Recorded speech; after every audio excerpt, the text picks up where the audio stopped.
you could say that nothing happened. It didn't even get started because it was never suited to be a sacrifice for this person.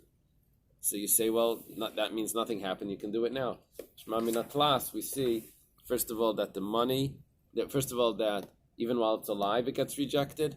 It's money. The monetary value of it is rejected, and also dichum yikar, even if nothing ever happened here, it's still rejected because the attempt to get it is all rejects. That's the big chiddush. Masav Rav Ukva Bar Chama. Rav Ukva Bar Chama is the other son-in-law of Rav Chizda.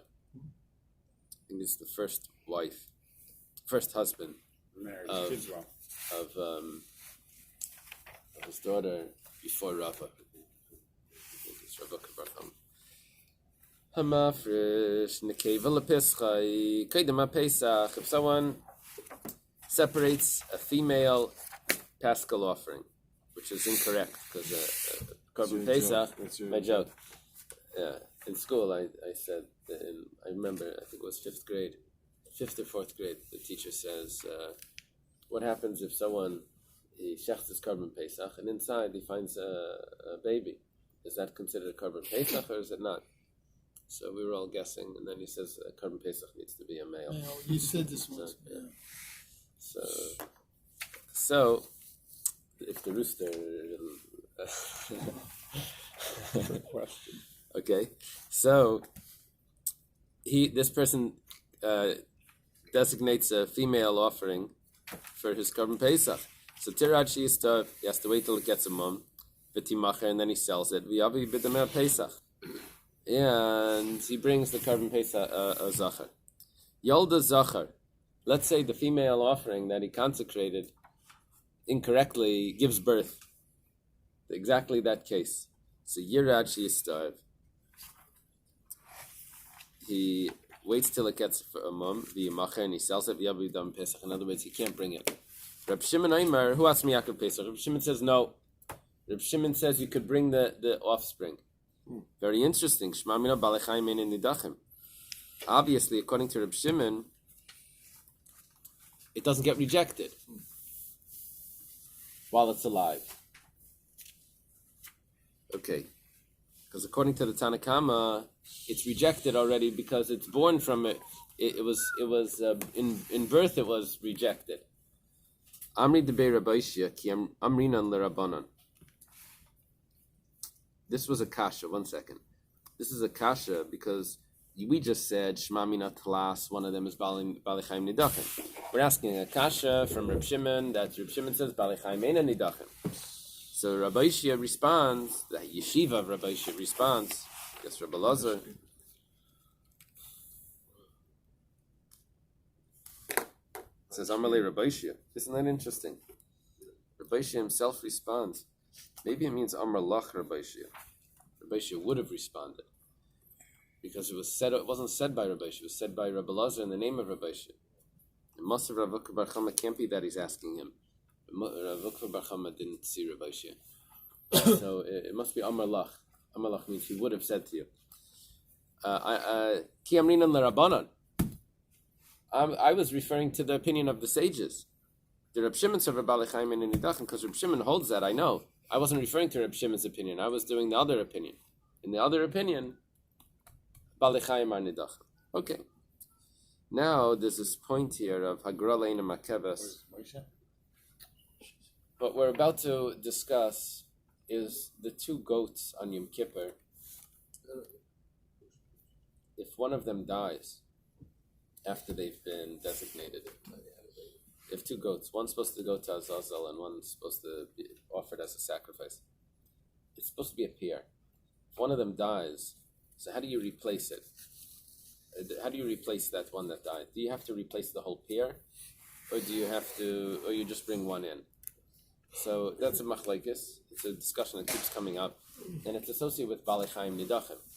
You say maybe because one of the pair died, maybe that the other one gets rejected as well. So it goes like this. Tanya, Tanya in a brisa. Meis echad mihem. If one of those goats dies, maybe chavera, you bring the other one. Shlei b'hagrala. You don't need to do the lottery because that one was let's say the lottery was done already, and one of them is designated already for Hashem, so you just bring it as a sacrifice. Divrei Reb Shimon. That's Reb Shimon's word. Alma, we see Kasava that he holds Balechayim and Nidachim. Well, the first one's already designated for Kachin. It's already designated. So Yeah, well, they both have a designation. Just destroy it and put it away. No, you have two animals here. Right. They're both designated for. This one is supposed to go to Azazel. This one's supposed to be the sacrifice. This one dies. The I one bring for another. Azazel is that Kaddish? died. Has the same Yeah. Kaddish as a carbon? Yeah, it's a part of the. It's a pair. And we also see Vagrala in Makeves that without the lottery, it's still good because he didn't do the lottery on this one. It was only on the first pair he had the lottery. Now we've replaced it with one that the lottery was never part of. So that's still good. With a new pair or just No, with just one? one. That's what Reb Shimon holds. Reb Shimon holds Balechayim and Nidachim. That's our point over here. Amar Rav Chizda. Ein hakinen mispar shais ele ibe lakichas bailim ibe asiyas kayim. Rav Chizda says you have two times when you're able to designate which one is going to be a chatas, which one is going to be an oila. Because if you bring a birds, usually the case is that you bring one for chatas, one for oila. So you have two birds there, and you have to designate which one is which. But you only have two times that you could do it. Either when you're buying it, or the kohen can do it at the time when he's sacrificing it. Nothing in the middle. Rav Simi Barashi says to him, my time, it says, not to him, my time in the Rav Chizda, what's the reason for Rav Chizda? The ksiv, he buys the two birds, and the kohen does the two birds.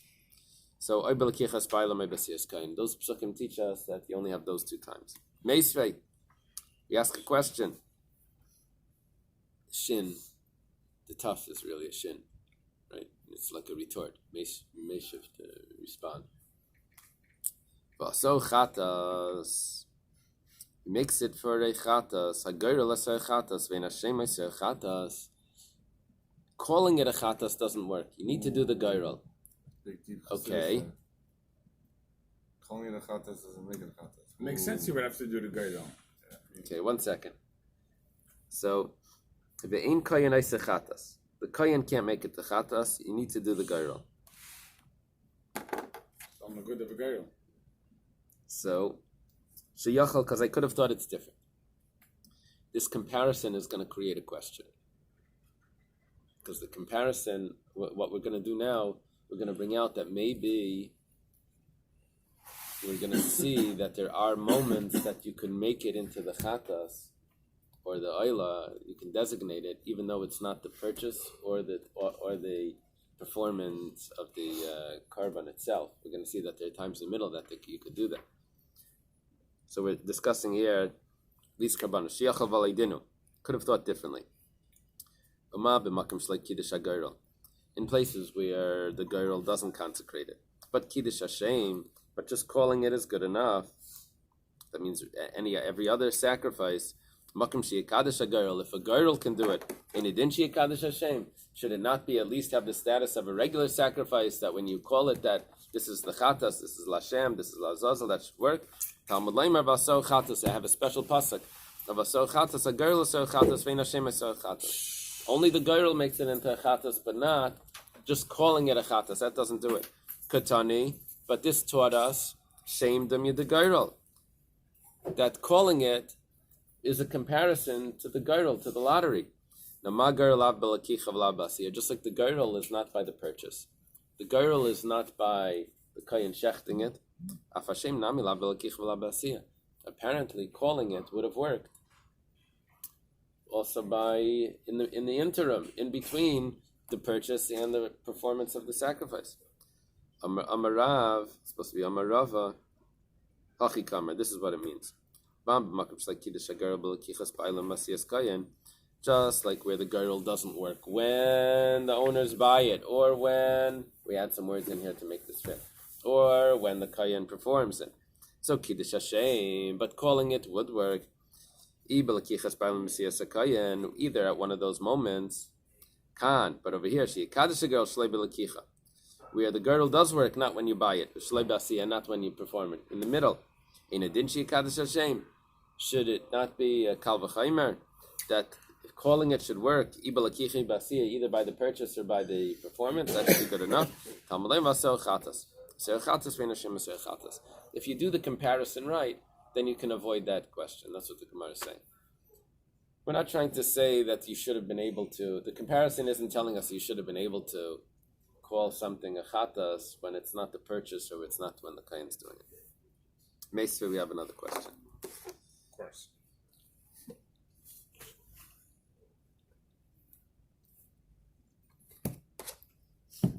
But you're going to have more to read.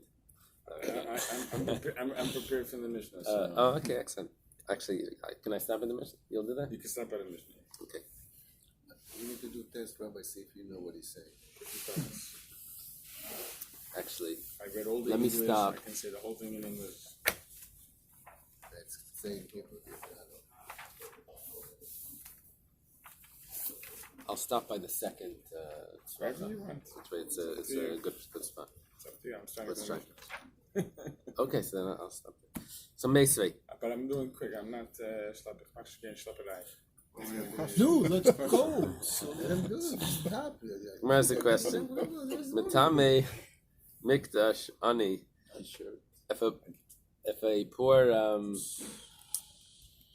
a poor person goes into the temple and he was tummy, so he has to bring a carbon.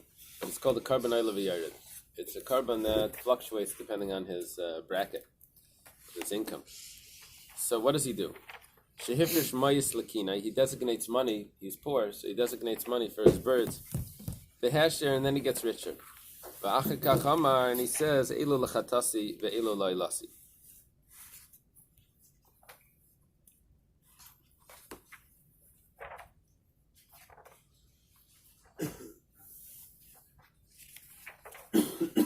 What's this about? What's going on over there? What's the Yad Aleph? He's talking about you now. Well, if it would have been the birds, if it's the birds, then there are two. The problem is that when he got richer, he was supposed to bring an animal.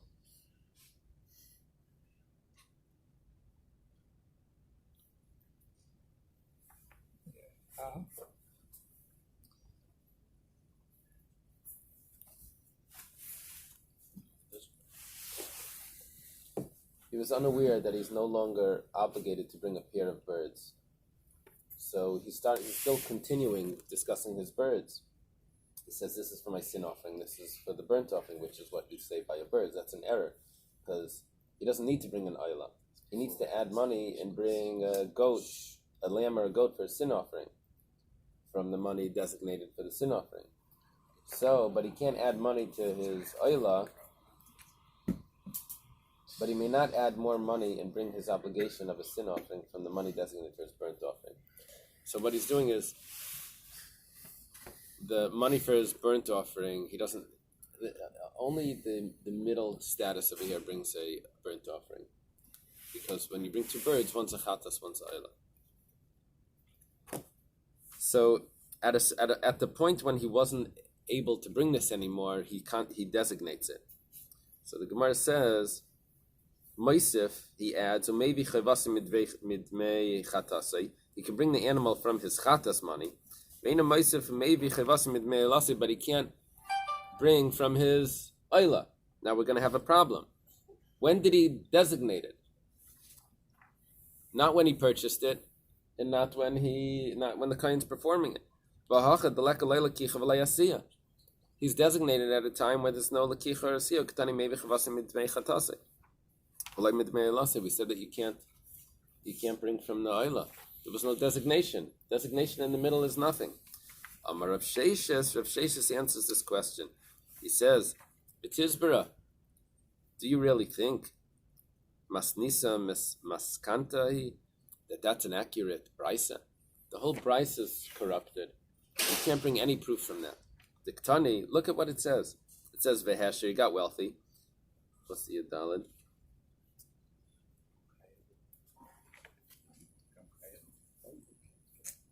Yachakach Amar. V'amar Rabbi Lazar Amar Rabbi Lazar says, name of Rabbi Mitami Mikdash Asher Shevi Karbanani La Yatza if he claims it after he's wealthy, it's nothing because he's Rabbi Lazar says the whole carbon is puzzle. What are you going to do with that brisa that says that he gets wealthy afterwards and then he starts to discuss his birds? Shekvar Amar, it must be that he designated it from before, when he purchased it, when he was poor, and he was allowed to bring the birds. You have to edit the brisa. So now you don't have any question, because at the time that he purchased it, he was poor, and that's when he designated it. In order to answer another question, you're going to have to adjust the brisa. When once you adjust the brisa, you've automatically answered the question that you're asking. And therefore it would be acceptable to bring it, even though he's gotten rich? And therefore, it makes sense that he can add money to the chatas and not to the oila, because the chatas is what he needs to bring. The chatas was really designated because it was designated at the time of purchase, and the oila not, because you don't bring an oila afterwards. Rab Chaga Amar Rabbi Shia, we mentioned before that Rab Chaga says the name of Rabbi Shia. Oh, it's a little different.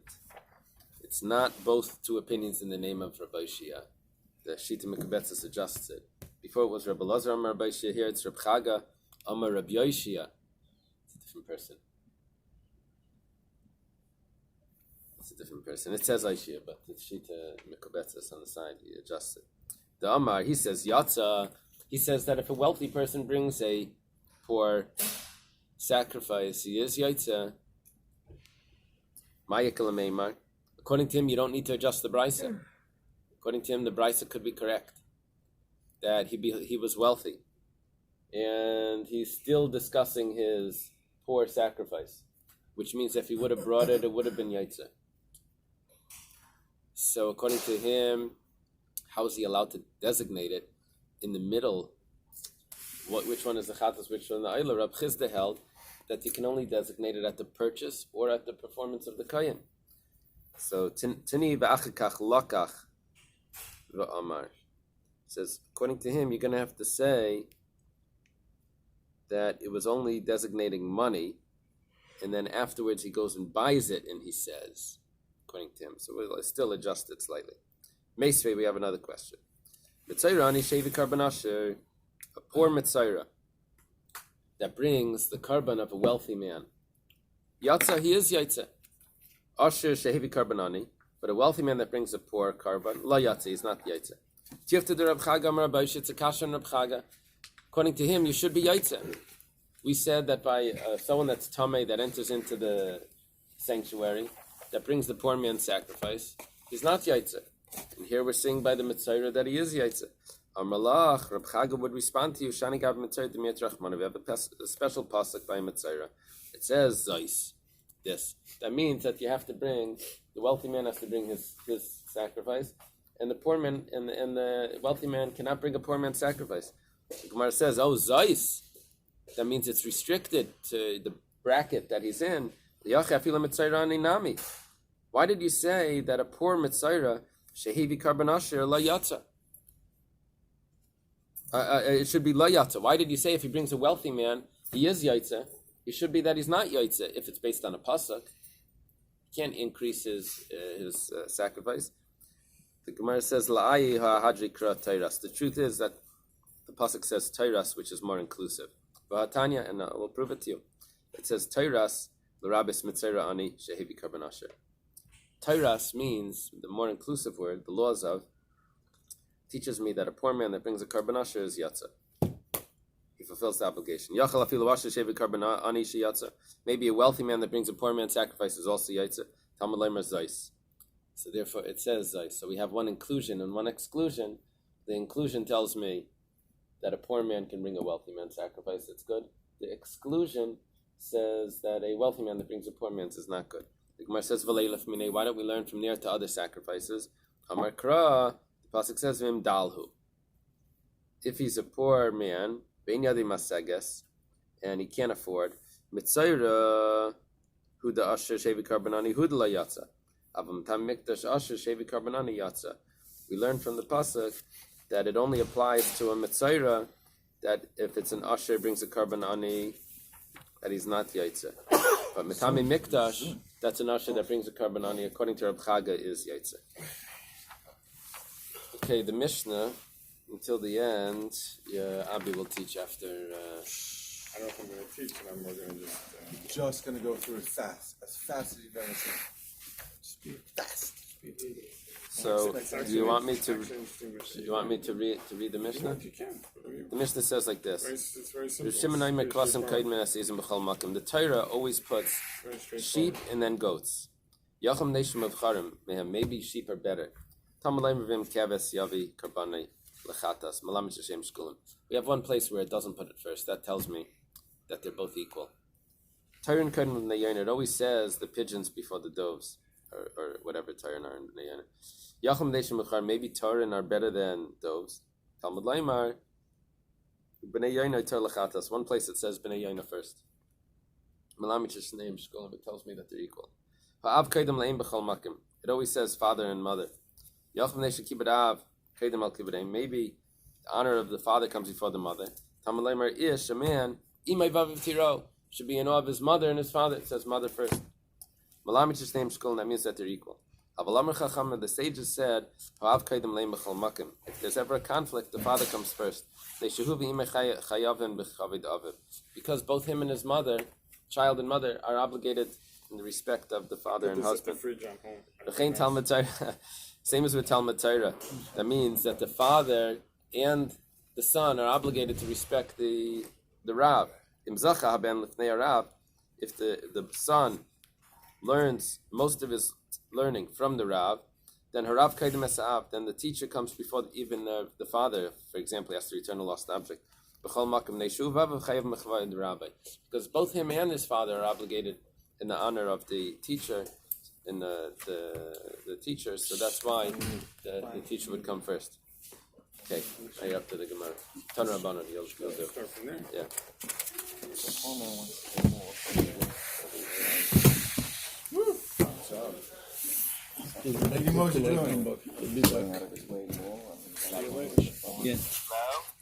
Yeah. Hello. See So it him? would be after Shachar. It's at the end of the Masechta. I guess after Shachar. In about 45 minutes. Today's Wednesday, so about 45 minutes. Okay. I'll be back.